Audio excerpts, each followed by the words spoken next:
Shalom, jumpa lagi di devosi kita pagi ini. Saya ambil Kejadian pasal 17 ayat 9-12, saya akan baca untuk kita semua.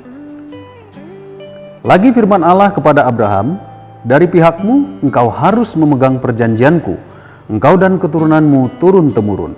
Inilah perjanjianku yang harus kamu pegang, perjanjian antara aku dan kamu serta keturunanmu, yaitu setiap laki-laki di antara kamu harus disunat. Haruslah dikerit kulit khatanmu, dan itulah akan menjadi tanda perjanjian antara aku dan kamu. Anak yang berumur 8 hari haruslah disunat, yakni setiap laki-laki di antara kamu, turun-temurun, baik yang lahir di rumahmu, maupun yang dibeli dengan uang dari salah seorang asing, tetapi tidak termasuk keturunanmu. Saudara, apakah kita sudah menyunat setiap anak laki-laki kita? Banyak orang Kristen yang masih melakukan sunat pada anaknya. Namun banyak juga yang tidak lagi. Saat ini sunat lebih pada soal pertimbangan kesehatan. Nah, dalam dunia Alkitab, khususnya Perjanjian Lama, sunat adalah sebuah mandat teologi. Dalam perikop ini yang kita baca tadi, sunat berkenaan dengan perjanjian Tuhan kepada Abraham untuk diteruskan kepada keturunannya. Mengapa dikenakan pada anak laki-laki? Karena budaya Alkitab adalah budaya patriarkal. Garis keturunan diambil dari laki-laki. Tapi menarik, saudara, Tuhan juga memerintahkan sunat dilakukan bagi semua pria yang ada di kediaman Abraham. Artinya, Tuhan mau agar semua orang yang berlindung dalam kemahnya terikat dalam perjanjian Tuhan Allah.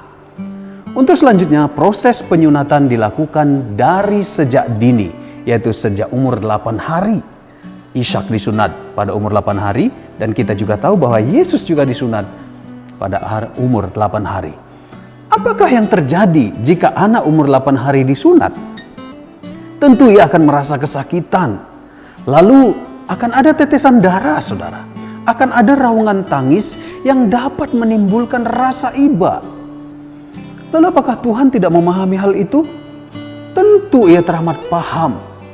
Namun menjadi jelas buat kita bahwa Tuhan mau agar perjanjiannya dengan Abraham menjadi warisan iman secara turun-temurun.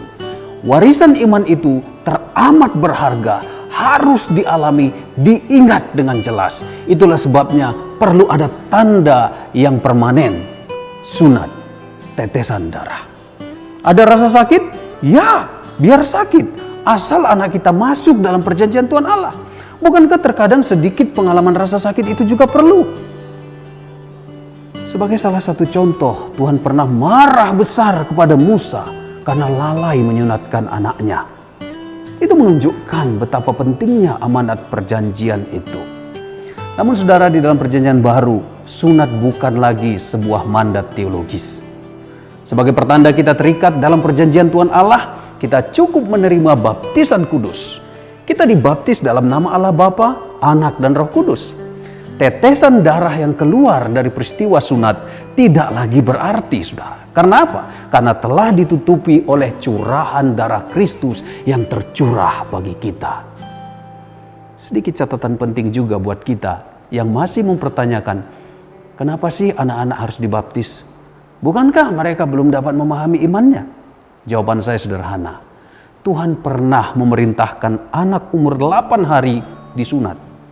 Anak umur 8 hari juga belum memahami soal iman dan perjanjian. Oleh sebab itu, kiranya jelas bagi kita, baik sunat maupun baptisan hanyalah peristiwa simbolis untuk menyatakan masuknya atau terikatnya kita pada perjanjian Tuhan Allah, khususnya perjanjian keselamatan di dalam Yesus Kristus. Amanat pemuritan bagi kita, pastikan seluruh anggota keluarga kita terikat pada perjanjian keselamatan di dalam Tuhan Yesus Kristus. Kemudian, sedini mungkin, didiklah anak-anak kita dalam disiplin rohani untuk mengarahkan mereka pada perjanjian Tuhan Allah. Tuhan memberkati kita. Mari kita berdoa.